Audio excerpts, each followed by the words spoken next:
Okay, this video is for the Ford E4OD and 4R100 automatic transmission harnesses for the Holley EFI. This will work with the Terminator X Max and the Holley Dominator ECUs. This was designed in conjunction with Mad Science Motorsports. So for tuning, you'll have to go to them because Holley still does not support those transmissions natively, but he has figured out a workaround to make them work. So I'm going to go over really quickly what we have here. This is what you would get when you order it. Let's take this off here. You would get two pigtails. The first one here, I'll do this completely.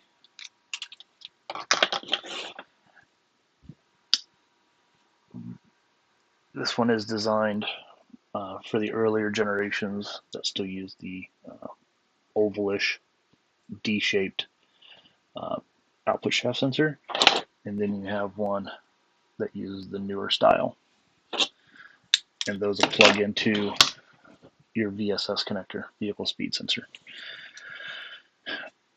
Now let's undo this harness and just do a quick walkthrough.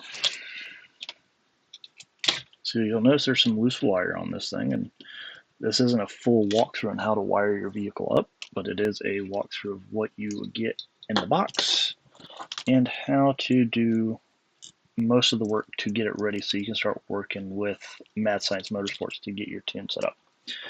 Okay, so this is your J4 connector.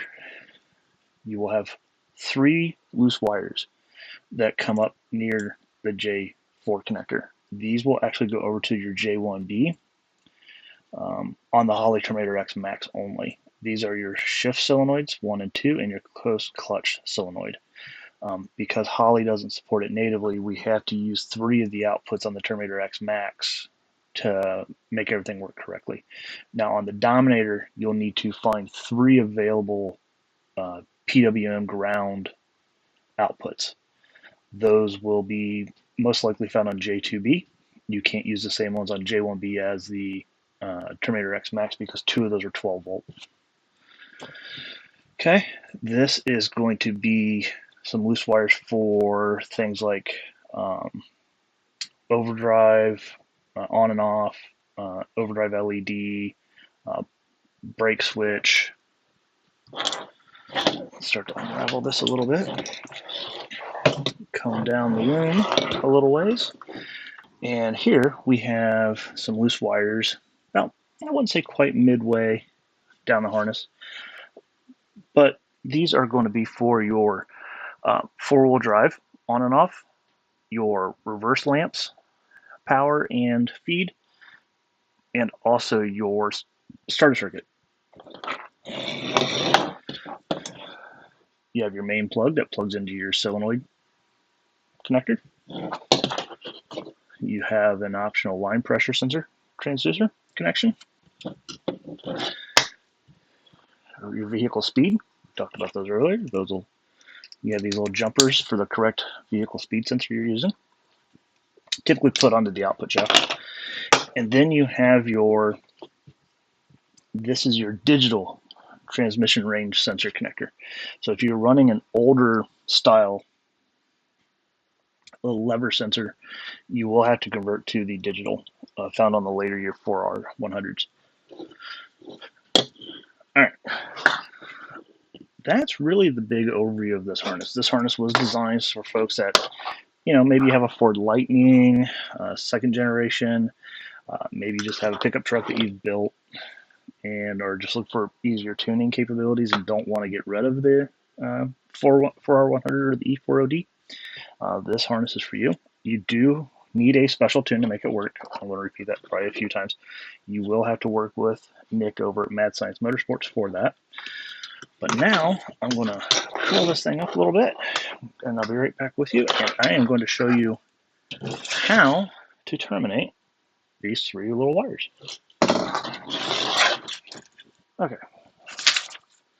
So next up, I'm going to show you how to pin these 3 loose wires into J1B.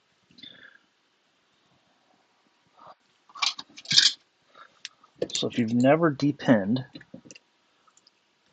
Holley connector, you take a screwdriver and push on this tab and push it in.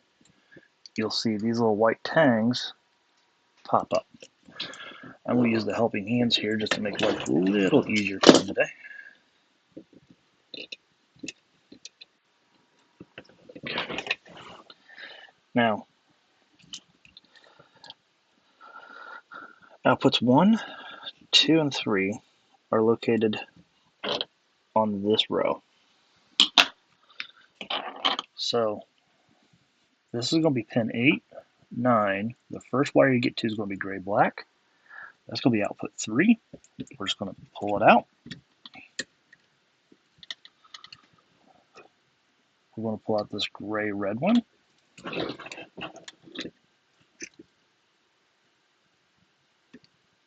Just got to fish it out here.